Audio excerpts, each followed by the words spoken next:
They say the truth sets you free. On the night of our 5th wedding anniversary, I finally understood why. But not in the way you imagine. My name is Alara. I'm 39 years old. And for 5 years, I believed I was living the perfect marriage. The crystal champagne flutes clinked. A soft jazz trio played in the corner. And the air was thick with the scent of white roses and expensive perfume. 50 of our closest friends and family filled the elegant hall we'd rented in Greenwich, their faces glowing in the candlelight, all here to celebrate us. To celebrate the beautiful, intricate life we had built. Julian, my husband, was everything a woman could wish for.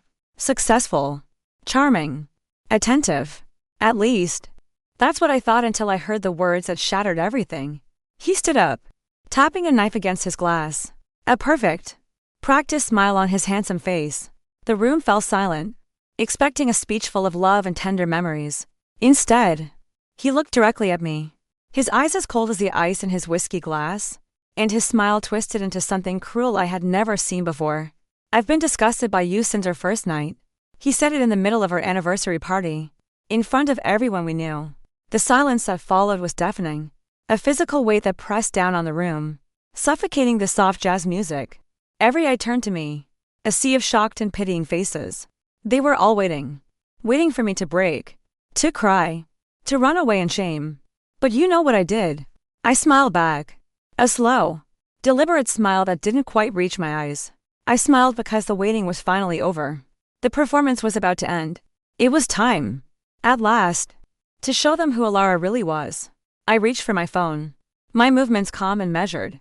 I connected it to the large projector screen I had insisted on installing, supposedly for a slideshow of our happiest moments. A video began to play.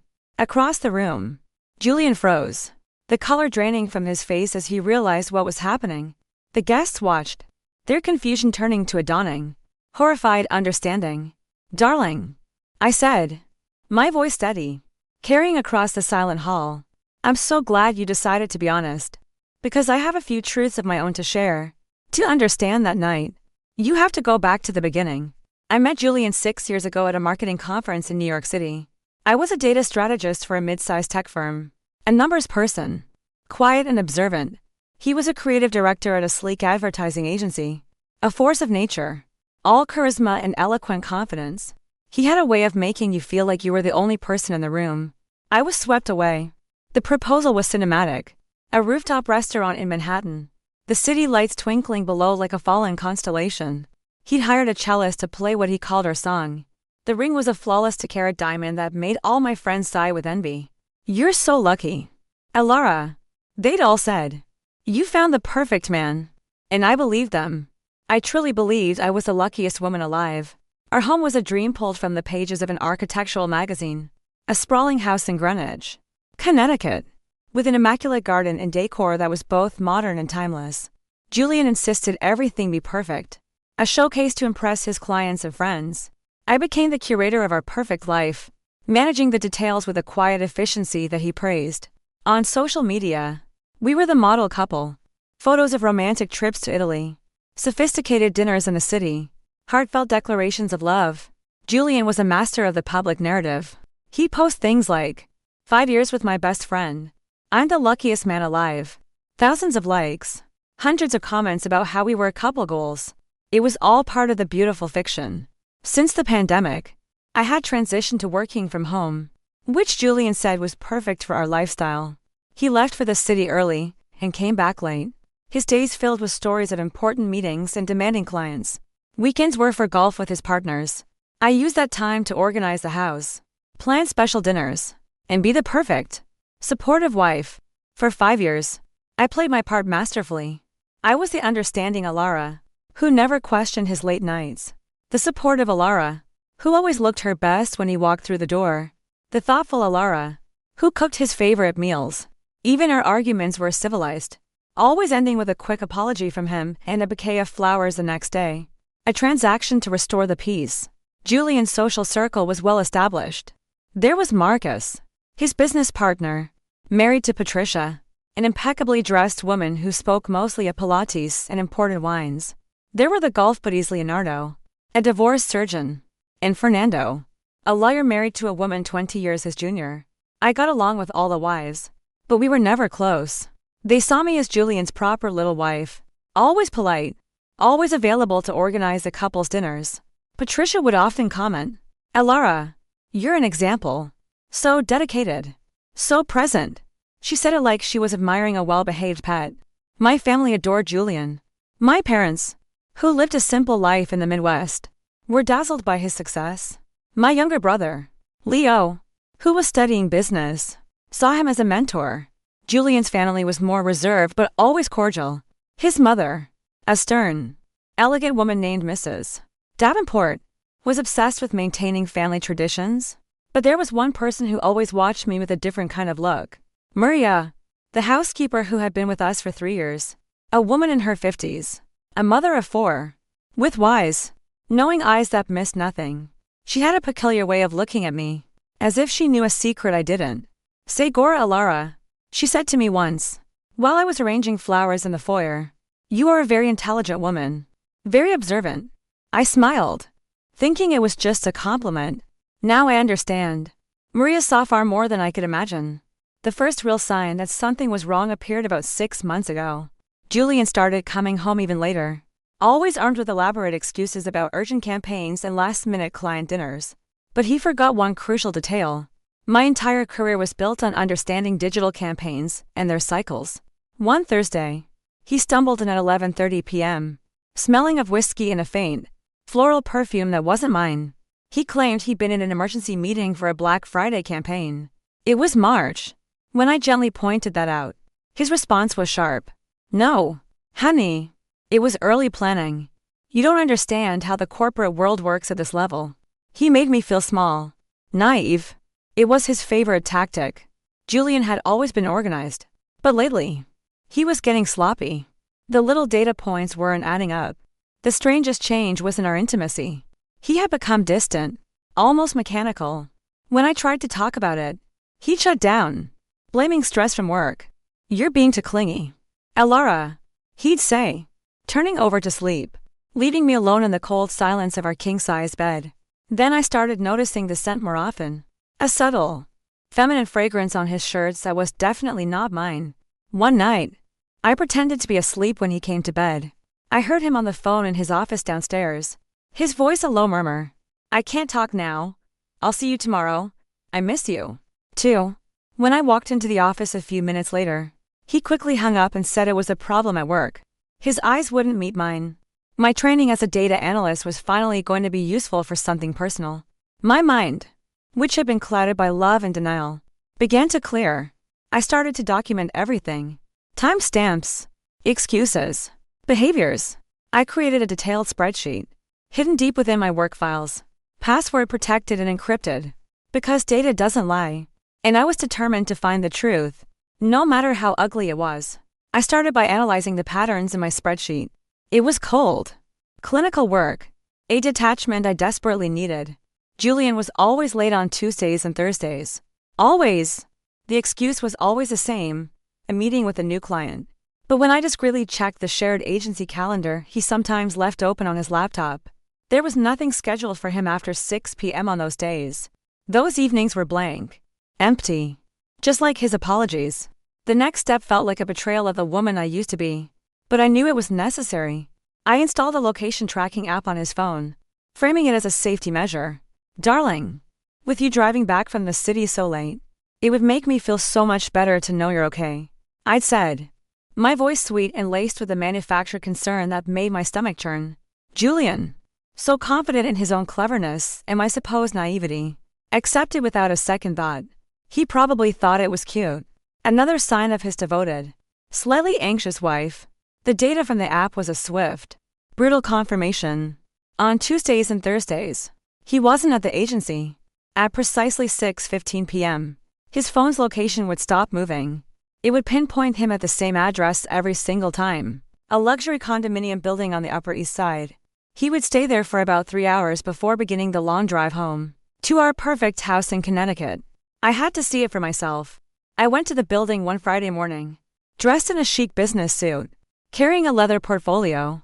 I was playing a part, a successful woman looking for a pied-à-terre in the city. The lobby was modern and cold, all marble and glass. with security cameras watching every corner. I struck up a conversation with the doorman, a friendly older man who was happy to chat. "Apartment 1204?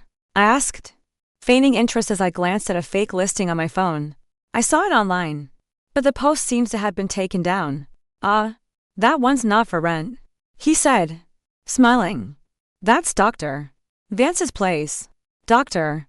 Isabella Vance, a very nice lady, a dermatologist. Lives alone since her divorce." Isabella? The name echoed in my mind. A sharp, painful sound. That night, I fell down a rabbit hole of social media research. Dr. Isabella Vance, 32 years old, blonde, elegant, with the kind of polished perfection Julian always discreetly admired in other women. Her profile was a curated feed of charity galas, ski trips to Aspen, and selfies in crisp, white lab coats. She was everything I wasn't: a high-powered city woman with an independent, glamorous life. But I needed more than just a name and an address. I couldn't confront him with suspicions. My mind, the mind of a data analyst, demanded irrefutable proof. And then I remembered the security camera in our garage. We'd installed it after a supposed break-in in the neighborhood a year ago, a story Julian himself had pushed for. He had forgotten, however, that it recorded everything on a continuous loop to a cloud server only I had the password to. The garage footage revealed a level of deception that sickened me. Julian wasn't just coming home late. He was performing. The footage showed him pulling into the garage, but before getting out, he would change his shirt. He would leave the house in a crisp button-down and return in a slightly rumpled polo shirt, as if he'd had a long, hard day at the office. He always checked his phone right before walking inside, his face shifting from a relaxed smile to a mask of weary professionalism, preparing to step on stage for his audience of one. He was leaving his other life in the car before entering ours. The most shocking discovery came on a Thursday, 2 weeks before the party. Julian arrived home around 10 p.m., as usual, but in his haste, he forgot to lock his car. An hour later, a surge of adrenaline propelled me to the garage. I told myself I was just getting something from my own car, but I knew I was looking for something more, and I found it. A shopping bag from a high-end lingerie store was on his back seat. Inside was a collection of women's clothing, expensive lace, a silk nightgown, and a bottle of the same floral perfume I'd been smelling on his shirts for months. None of it was my size. None of it was for me. I photographed everything with my phone, my hands shaking not with fear, but with a cold, controlled anger. The next morning, the bag was gone. Suddenly, all the pieces clicked into place. The business trips to Chicago, where he always stayed in hotels chosen by the client. The expensive, impersonal gifts he would give me for no reason, old offerings. The excessive compliments about my understanding and maturity. He wasn't praising me. He was praising my silence, my complicity in my own betrayal. The most painful realization was that our intimate moments had become an obligation for him. Julian would make love to me mechanically, always quickly, always on the same day of the week, as if he were meeting a marital quota. I had told myself it was stress. I had made excuses for him, but the truth was far uglier. He was performing a duty. I decided to confront him, but subtly. A final test. "Julian, are you okay?" I asked one evening, as he scrolled through his phone, ignoring the meal I had carefully prepared. "You seem so distant lately." His response was laced with irritation, his eyes never leaving the screen. "Alara, you're being paranoid. I work incredibly hard to give us this life. A little gratitude wouldn't hurt." Gratitude. He wanted me to be grateful while he was systematically destroying me. That was the moment the old Alara, the hopeful, loving wife, died. That was the moment the strategist, the woman who saw patterns in deceit and calculated risks, took over completely. I wasn't going to cry. I wasn't going to leave quietly. I was going to do something he would never, ever expect. I was going to burn his world to the ground. The final straw came 3 weeks before the party. Julian came home at 9 p.m., earlier than usual, carrying a bouquet of red roses and an expensive bottle of wine. It was a Tuesday, one of his nights with her. "Honey, I decided we're going out to dinner tonight. You deserve it." The gesture was so out of character, so transparently false, that I felt a chill. He was trying to placate me, to throw me off the scent. But I accepted, my mind whirring, curious to see where this performance would lead. At the restaurant, a trendy, overpriced place in Soho, he was restless, constantly checking his phone. He was a bad actor. And for the first time, I could see all the cracks in his performance. And then, I saw her. Isabella Vance walked into the restaurant with an older man, laughing at something he'd said. She looked directly at our table. Her eyes met mine for a fraction of a second. And she smirked. Julian went pale. "Do you know that woman?" I asked. My voice impossibly calm. "No. I've never seen her before in my life," he replied. But his voice trembled. He couldn't even lie convincingly anymore. As Isabella walked past our table on her way to the restroom, she accidentally dropped a small, folded piece of paper. It landed near my foot. Julian didn't see it, but I did. I discreetly picked it up. It was a note, written in elegant script on what looked like a prescription pad. "Loved the gift last night. Can't wait for tomorrow." The rest of the dinner passed in a tense silence. In the car on the way home, Julian was visibly nervous. "Alara," he said, his knuckles white on the steering wheel. "If anyone ever says anything to you about me, don't believe them. There are a lot of people who are jealous of our success." It was a preemptive strike. A pathetic attempt to control a narrative that was already slipping from his grasp. That night, he went to his office to work. I heard him through the door. Low conversations, muffled laughter, whispers. My husband was talking to his lover. In my home, right under my nose. It was then that I made the decision that would change everything. I wasn't just going to confront him. I was going to expose him in the most public, most humiliating way possible. Our 5th anniversary party would be the perfect stage. The preparations for the party became a work of art. My grief had burned away, leaving behind a cold, hard diamond of purpose. Julian was thrilled with my sudden enthusiasm, talking about celebrating our love and showing everyone how happy we are. I smiled and agreed with everything, all while meticulously planning his downfall. I hired a professional photographer, chose elaborate decorations, and selected a sophisticated catering menu. Julian was impressed with my dedication. "You're amazing, Alara. Always so perfect. Always taking care of everything." He had no idea I was planning his funeral. 3 days before the party, I finally got the definitive evidence, the keystone of my entire plan. Julian left his laptop open while he took a shower. In the past, I would have respected his privacy. Now, I saw it as an opportunity. I opened his messaging app. The conversations with Isabella were extensive and explicit, not just about their affair, but about me. "She's so naive," he had written just the day before. "She doesn't suspect a thing. Yesterday she told me she loves me more every day." I almost felt sorry for her. Isabella had replied, "At least she keeps the house clean and doesn't bother you. When are you going to leave her?" "Anyway, I can't yet." Julian wrote back. "She inherited a good amount of money from her grandparents a while back. I'm waiting for the right time to move it into our joint investments. Besides, she does everything for me. It's like having a free housekeeper." My hands trembled as I read the words. 5 years of my life, my love, my devotion, reduced to a free housekeeper. 5 years I had poured my heart into this marriage, and he was planning to use me until he got what he wanted, then discard me like trash. But the message that truly broke me, that shattered the last vestiges of the woman I had been, was this one. "Honestly, her touch makes my skin crawl in bed. It's been like that since the first night. But I pretend, because I need to keep up appearances." Disgust. Since our first night, our honeymoon in Paris, a memory I had cherished as one of the most special of my life, had been a lie. For him, it had been an act of revulsion. I sat there, paralyzed, for several minutes, rereading the messages, the words burning themselves into my memory. 5 years of pretending. 5 years of lies. 5 years in which I had worked so hard to be the perfect wife for a man who was disgusted by me. I went into our large, marble-clad bathroom and cried. I cried for an hour. The kind of deep, gut-wrenching sobs that leave you empty. I was mourning a life that had never been real. It wasn't just an affair. It was a cold, calculated conspiracy to use me financially and emotionally. But as the tears subsided, something else took their place. A cold, sharp clarity. Julian had no idea who he was dealing with. He saw me as a naive, easily manipulated woman. He didn't know that my quiet nature masked a mind that saw patterns everywhere. He didn't know I had access to all his financial information, all his passwords, all his secrets, while he was plotting to use me. I had unknowingly been collecting enough material to destroy his entire life.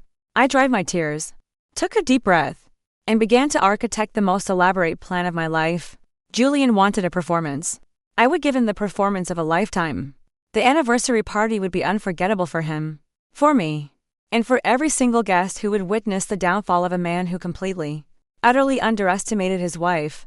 In the 2 days that followed, I moved through our life with a supernatural calm. My grief had crystallized into a razor-sharp focus. Julian even commented on it. "You're radiant, honey," he said, kissing my cheek as I oversaw the final party arrangements. Excited for the big night? I smiled. A perfect replica of the loving wife he knew. "More than you know," I replied. "It's going to be a night no one will ever forget." I started observing everything through new, cynical eyes. The way he angled his body away from me when he took a call. The obsessive way he checked his phone. A nervous tic he developed. The small, unnecessary lies he told, as if constantly testing my credulity. It was painful to see how he treated me. Always condescending. Always making me feel inferior. "Elara, you don't understand business. Elara, leave that to me. You don't have the experience. Elara, you're being overly sensitive." Julian had trained me to be submissive, to accept his version of reality, to never question his authority, and I had allowed it, believing it was the price of a peaceful, loving home. But the most shocking discovery came when I decided to investigate our finances. Julian had always managed everything, claiming I didn't have a head for numbers. He'd set up a joint investment account, into which I had transferred the $400 I'd inherited from my grandparents. He said it was for our future, for our retirement. 4 years. I had trusted him completely, never once looking at the statements. Using a password recovery trick I learned from a client in cybersecurity, I gained access. What I found made my blood run cold. He had systematically siphoned most of my inheritance into high-risk investments and shell accounts registered solely in his name. My money my grandparents had worked their entire lives for was being used to finance his life with Isabella, the apartment on the Upper East Side, the trips, the expensive gifts. All of it was paid for with my legacy. It wasn't just emotional betrayal. It was grand larceny. Dressed up in a wedding ring, I made a discreet call to my cousin, Ryan, a sharp corporate lawyer in the city. I met him at a quiet coffee shop in a neighborhood Julian would never visit. "Ryan, I need a consultation. Urgent. And it has to be completely confidential." "Of course. Elara, is everything okay?" he asked, his brow furrowed with concern. "Let's just say I'm discovering some things about my marriage," I said, my voice even. "Things that might require legal measures." I laid out the story, presenting my spreadsheet and the financial documents I had uncovered. Ryan's expression shifted from concern to cold fury. The plan began to take shape. With Ryan's help, I launched a full-scale, clandestine investigation. He connected me with a private investigator, a discreet and efficient man named Mr. Antonio. "I need everything on my husband," I told him in our first meeting. "Where he goes, who he meets, how he spends his money. And I need hard, undeniable evidence of the extramarital relationship." Antonio worked with astonishing speed. The results were devastating. Julian wasn't just having an affair with Isabella. He'd been a serial philanderer for our entire marriage. "Your husband isn't a rookie," Antonio informed me, his tone professional but sympathetic. "There's evidence of at least 3 other long-term affairs before this one. Always the same pattern, professional, recently divorced women. He meets them at hotels or at their apartments." The photos were irrefutable. Julian entering Isabella's building, kissing her in the parking garage, leaving hotels with her, his arm wrapped around her waist.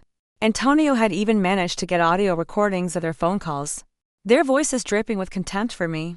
But the financial records were the true bombshell. Julian had opened credit cards in my name without my knowledge, using my inheritance as collateral. He was spending thousands of dollars a month on gifts for his lovers, lavish dinners, and secret getaways. "He's not just cheating, Elara," Ryan explained over a secure line. "He's committing fraud. He's using your inheritance to finance his affairs. This is embezzlement." I also discovered that Julian had been lying about the success of his agency. The company had been in financial trouble for months. He was using my money to maintain the illusion of success, to keep up appearances for his clients and friends. "He sees you as a revenue stream, not a wife," Ryan said bluntly. "His strategy is clear. Keep the marriage going until he's drained your resources, then file for divorce and leave you with nothing but debt." It all started to make sense. I wasn't a wife. I was an angel investor in the production of his perfect life, and my investment was about to be called in. The investigation uncovered a network of complicity that shocked me to my core. It wasn't just Julian acting alone. People close to us, people I trusted, people who smiled at me during dinner parties, knew everything and actively kept me in the dark. Marcus, Julian's partner and best friend, didn't just know about the affairs, he helped cover them up. Phone records obtained by Antonio showed him providing false alibis, lying about non-existent meetings, and even letting Julian use his city apartment for trysts when needed. Patricia, Marcus's wife, was also involved. She knew everything. All those times she looked at me with what I thought was admiration. It was actually pity, tinged with a cruel amusement. Poor Alara, I imagined her thinking. She has no idea her husband is sleeping his way through Manhattan. But it's not my place to get involved. I found out through Antonio's sources that in Julian's social circle, I was known as a fool or Saint Alara. They made jokes about my naivety, about how easy I was to deceive. Men I considered friends laughed at my expense behind my back. Fernando, the lawyer in their group, had even advised Julian on how to handle the divorce to keep the majority of the assets. Wait until she spends more of the inheritance on home improvements. He'd advised in an email that Antonio managed to recover. Then you can claim they were mutual investments and she won't be able to get it back. Isabella wasn't just a mistress. She was the designated next wife. Julian had already promised her that he would leave me as soon as the financial situation was settled. They were already making plans to move in together, to travel the world with my money, to build a life on the ruins of my marriage. The cruelest part was knowing that some of these people would be at our anniversary party, raising a glass to our love, all while knowing it was a complete and utter sham. But they had no idea what was about to happen. 3 days before the party, the entire plan almost fell apart. Julian came home early and found me in the office, sorting through a pile of documents, bank statements, legal papers, printouts from Antonio. I felt a jolt of pure panic but forced my expression to remain placid. "What are you doing in here?" he asked, his tone laced with a suspicion he rarely showed me. "Organizing photos for the anniversary slideshow." I lied quickly, the excuse ready on my tongue. It was a plausible lie, fitting perfectly with my role as a detail-oriented wife. "I want to make a surprise for you." He moved closer, trying to see what was on my screen. I quickly closed the laptop, my heart hammering. "You can't see," I said, forcing a playful smile. "It's a surprise. Remember?" Julian looked at me with an expression I'd never seen before, a flicker of genuine doubt. For a heart-stopping moment, I thought he knew. But then his charming smile returned, the mask slipping perfectly back into place. "You're incredible, Alara. Always thinking of every little detail." He kissed my forehead, a gesture that now felt like a violation. The next night, he asked a question that made my blood run cold. We were getting ready for bed, and he spoke to my reflection in the mirror. "Alara, did you change the bank passwords? I tried to access our joint investment account today, and it wouldn't let me in." I had changed the passwords just that morning, following Ryan's urgent advice to protect what was left of my money. I had to think fast. "Oh, yes," I said, my voice impossibly light and casual as I brushed my hair. "I got one of those security alert emails, warning about a data breach. So I updated everything. Do you want the new password?" I offered it freely, knowing it was a gamble. "No, that's okay," he said, but he continued to watch me. His eyes narrowed. I just thought it was strange. That night, he stayed up late on the phone. I crept to the office door and could hear fragments of his hushed, urgent conversation, likely with Marcus. "She's acting strange. Maybe she knows something. I need to be careful." Julian was suspicious. If he discovered my plan before the party, everything would be lost. He would lock down the finances, destroy evidence, and spin a story that would make me look like a hysterical, paranoid wife. I needed to accelerate my preparations and be more careful than ever. Every move was now crucial. The clock was ticking. Salvation, and the final weapon I needed, came from the most unexpected place. Maria, our housekeeper, on the morning before the party. She approached me in the kitchen while Julian was at work. The house was quiet, filled only with the hum of the refrigerator and the nervous thumping of my own heart. "Segura Alara, may I speak with you?" she asked, her expression serious, her hands twisting a dish towel. "Of course. Maria, what is it?" I know you have found out about Sigor Julian, she said softly. Her dark eyes filled with a deep, maternal sorrow for me. And I have something that may help. I was in shock. Maria knew.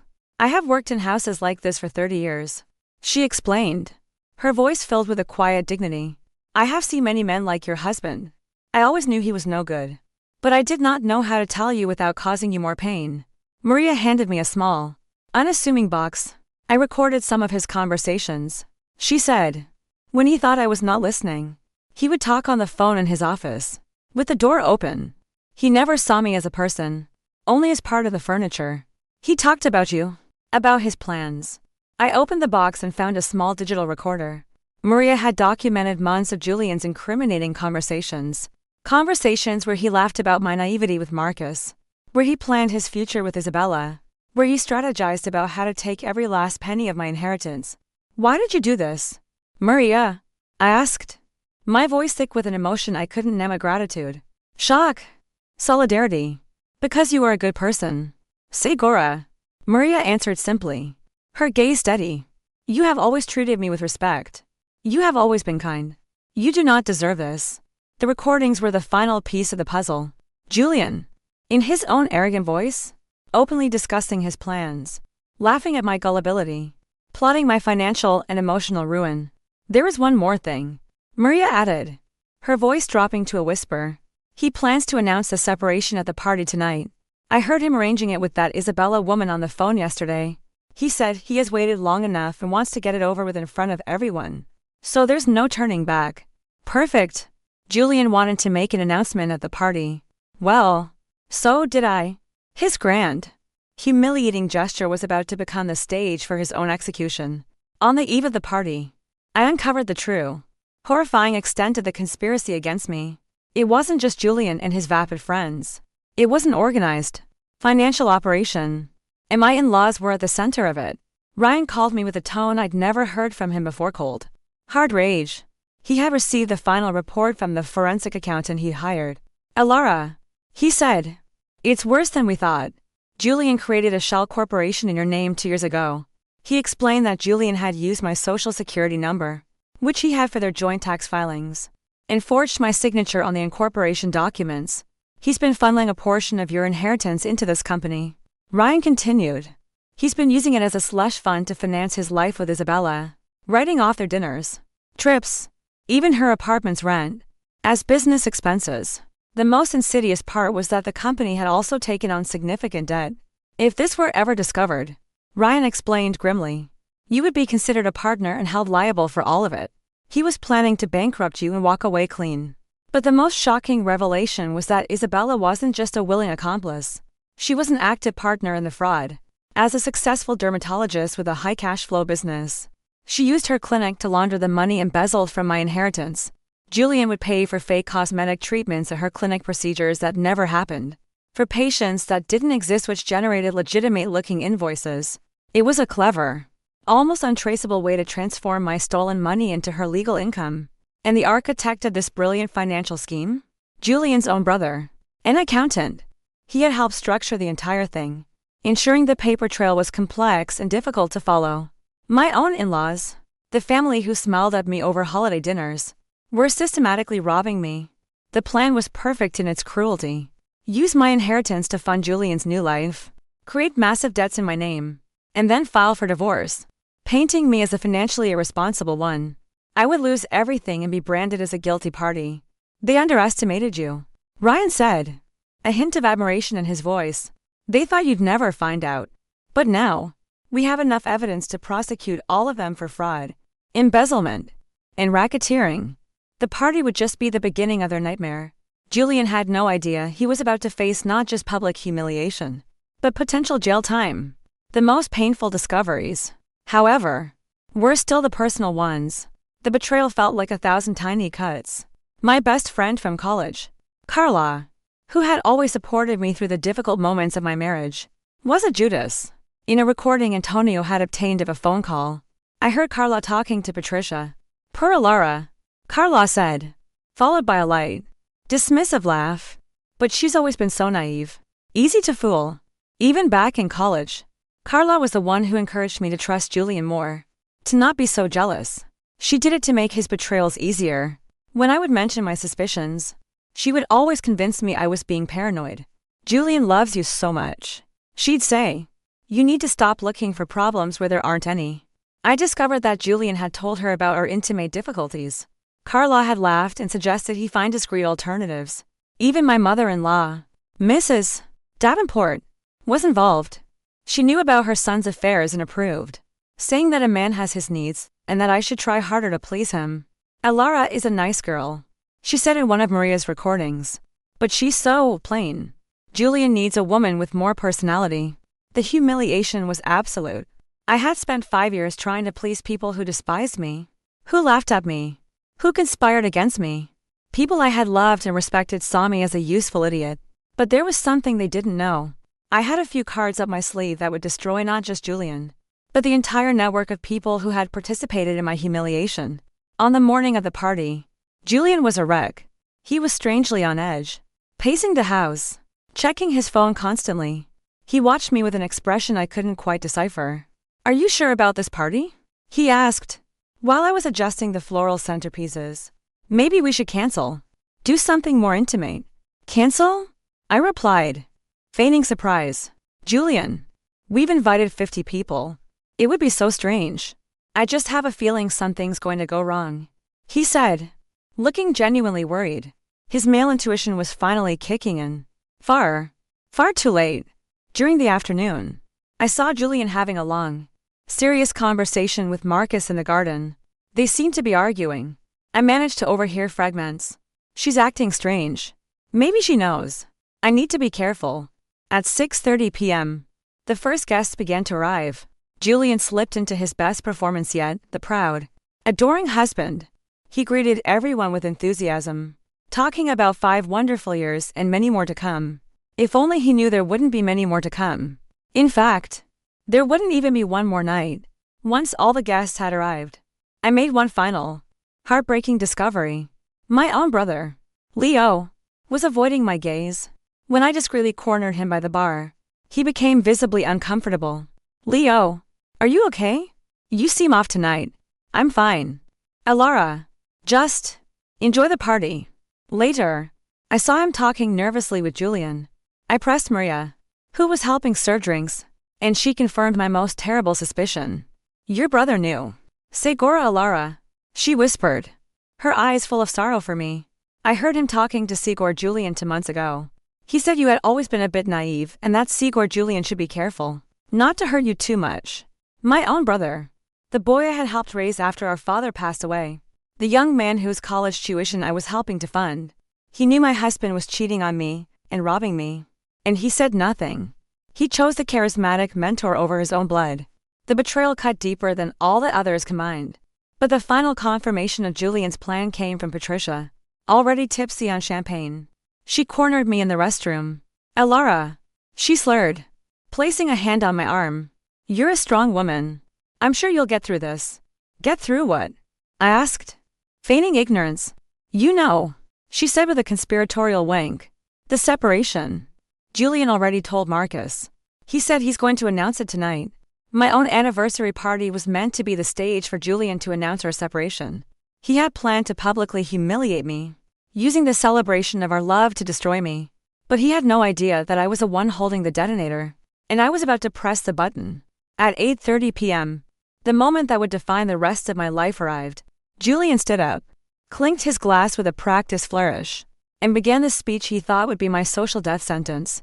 Dear friends and family, he began. With that charming smile I now saw was nothing but a predatory baring of teeth. Thank you for being here to celebrate 5 years of a marriage that has taught me so much. About myself, and about what I truly want from life. He paused dramatically, his gaze sweeping the room before landing on me.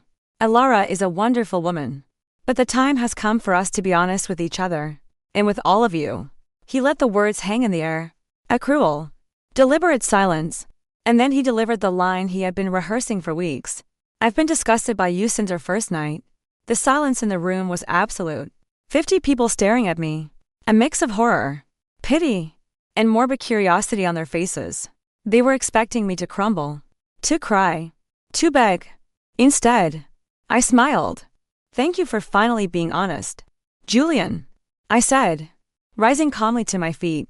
My voice was clear and steady, amplified by a confidence I didn't know I possessed. Because I have a few truths of my own to share. I picked up my phone, connected it to the projector, and the screen behind me flickered to life.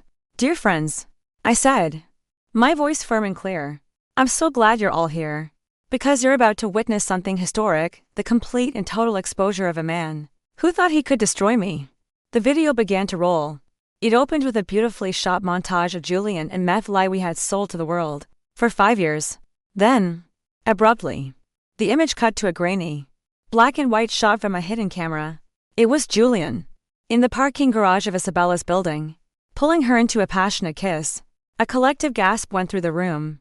The video was a 12-minute masterpiece of narrative destruction. After the shocking images of Julian and Isabella, the screen filled with financial documents, bank statements, wire transfers, incorporation papers for the Shell Corporation in my name. I had highlighted every transaction, every dollar of my inheritance he had stolen. Then came the audio. Julian's voice, amplified by the speakers, filled the silent hall. She's so naive. She doesn't suspect a thing. Isabella's voice answered him, clear as a bell. When are you going to leave her? Anyway. And then Julian's cruel reply, I can't yet. She inherited a good amount of money. It's like having a free housekeeper. The shock in the room was palpable. Julian, snapping out of his stupor, lunged for the projector. But I had anticipated that. I had moved the power cord. He stood there, helpless. No, darling, I said calmly. You wanted honesty. Now we're going to have complete honesty. The video continued, revealing the complicity of some of the people in that very room. A security camera clip showed Marcus giving Julian the keys to his apartment. An audio recording caught Patricia laughing about my naivety with Carla. Even my own brother, Leo, appeared in a text message exchange, where he told Julian to be careful not to hurt her too much. The hall was in absolute silence. Julian tried to speak, but the words wouldn't come out. Marcus and Patricia exchanged panicked looks. Leo had his face buried in his hands, shaking. But that's not all. I continued, my voice firm. Because while you were all plotting my destruction, I was preparing for yours. I reached under the main table and pulled out a large manila envelope. In here are copies of all the documents proving fraud, embezzlement, and racketeering. I announced, holding it up for everyone to see. Tomorrow morning, this entire package will be delivered to the district attorney's office. Panic erupted. Julian finally found his voice. A desperate, strangled sound. Alara, you don't understand. We can talk about this. Talk? I asked. Like how you were going to talk about our separation. Oh, that's right. You preferred to humiliate me publicly. I decided to return the favor. I picked up another, smaller envelope. And since we're being so honest, I went on.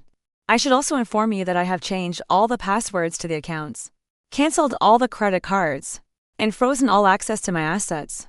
Julian, as of this moment, you no longer have access to a single cent of my money. The desperation on his face was a sight to behold. But I'm not finished yet, I said, a small, cold smile playing on my lips. Because if you thought that was the big reveal, you should prepare yourselves for the finale. I connected my phone to the projector again. This time, it was official legal documents. Julian, darling, remember how you always said I didn't have a head for business? I asked with biting irony. Well, it turns out, I have more of a head for it than you ever imagined. The screen showed property transfer documents. Our beautiful house in Greenwich, the one in his name, had been legally transferred to my name 3 days ago. Since the house was purchased almost entirely with money from my inheritance, I explained, it legally belongs to me. You are, as of tonight, officially homeless. Julian turned a shade of gray I had never seen on a human being. That's impossible, he whispered. The deed is in my name. It was. I corrected him. But embezzling inheritance funds to buy property is a crime. A judge agreed with our petition to reverse the transfer of title. The second revelation was even more devastating. The screen now showed documents from his advertising agency. Oh, and about your company, I said sweetly. I discovered that it owes over $300, zero in back taxes to the IRS. Taxes that went unpaid because you were using the company's money to entertain your mistresses. The panic was now total. Julian knew that tax evasion of that magnitude could lead to prison. But don't worry. I continued with false kindness. I could have paid those debts with my inheritance. But I decided that you need to learn how to be independent. The impact was immediate and devastating. Julian stumbled, grabbing onto a table for support. Alara, for God's sake, he begged, his voice broken. You can't do this. We've been married for 5 years. Exactly. I shot back, my voice like ice. 5 years. 5 years you used me. You robbed me. You humiliated me. 5 years you fake love while planning my ruin. His mother, Mrs. Davenport, approached me, her face a mask of outrage. Alara, my son has made mistakes, but this is far too extreme. Mrs. Davenport, I interrupted her. With all due respect, you knew everything. I have recordings of you approving of your son's affairs. You have no moral high ground to speak of extremes. She recoiled as if struck. Leo tried to approach me, his face tear-streaked. Alara, I cut him off with a single, withering look. Don't even think about saying a word to me. You betrayed your own sister. Tomorrow, you can start looking for a new way to finance your college education. The most satisfying moment came when Patricia, ever the socialite, tried to salvage some semblance of decorum. Alara, you don't understand how things are between couples. Oh, I understand perfectly, I said, turning to face her, my eyes cold. I understand that you laughed at my expense while I was taking care of your husband when he had the flu. I understand that you called me the fool to the other wives. Patricia went pale, her champagne flute trembling in her hand. She never expected I would know that. The poetic justice was being served at the perfect temperature, ice cold. But I have one last surprise, I announced, taking back complete control of the room. Because while you were all underestimating me, I was 2 steps ahead. I cued the final presentation on the projector. This time, it was a series of documents that not even Julian could have imagined. Julian, I asked, smiling. A genuine, liberating smile for the first time that night. You remember Isabella, don't you? Your great love. The woman you were destroying our marriage for. The screen showed a WhatsApp conversation between me and Isabella, dated 2 days earlier. I discovered that Isabella is much smarter than you think. I continued. When I showed her all the evidence of what you were doing with other women, the financial fraud that implicated her clinic, she became, let's say, very interested in cooperating.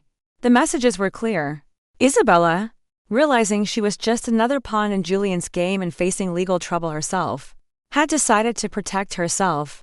She had provided me with additional information about his schemes.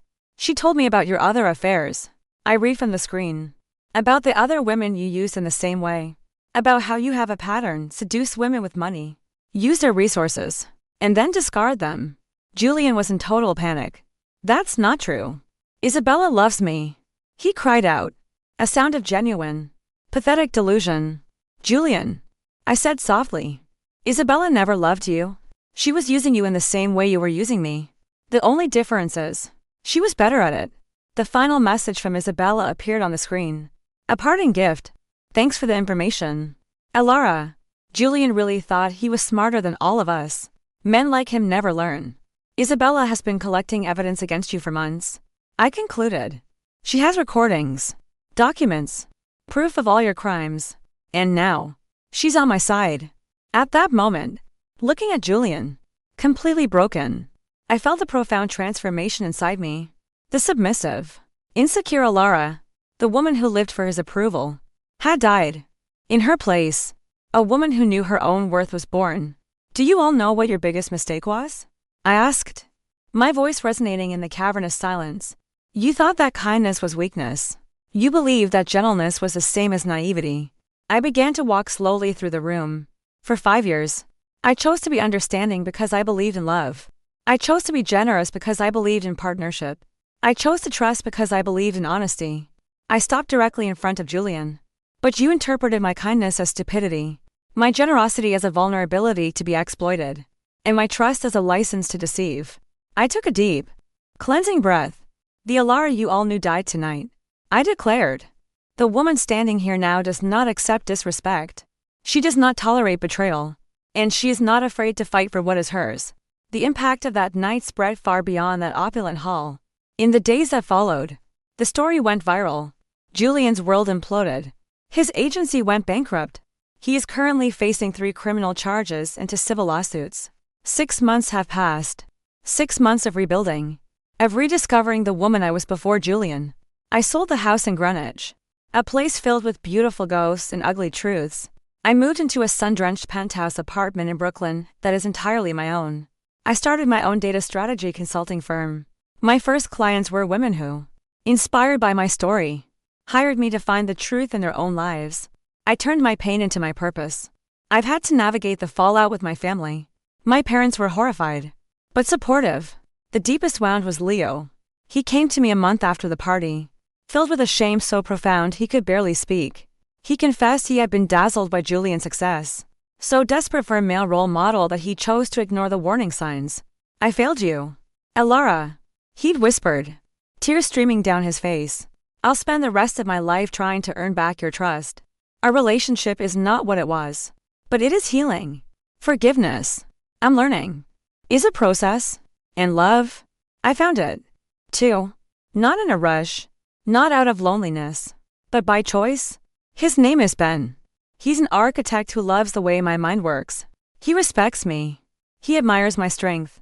And he understands that gentle women can be warriors when they need to be. Maria still works for me twice a week. We are more like family now. "Segura Alara," she said to me recently, as we sat having coffee in my new sunlit kitchen. "You were always strong. You just needed to discover it for yourself." To all the women who still write to me, asking for advice, I always say the same thing: trust your intuition. Document everything. And remember, you deserve a love that is real, not crumbs of affection thrown your way. Julian taught me that not everyone who says "I love you" actually means it. But I learned something far more important on my own. I learned that I can love myself enough to never again accept less than I deserve. The truth set me free. Not from Julian. It set me free from the woman I thought I was supposed to be. And the woman I am now? She is indestructible.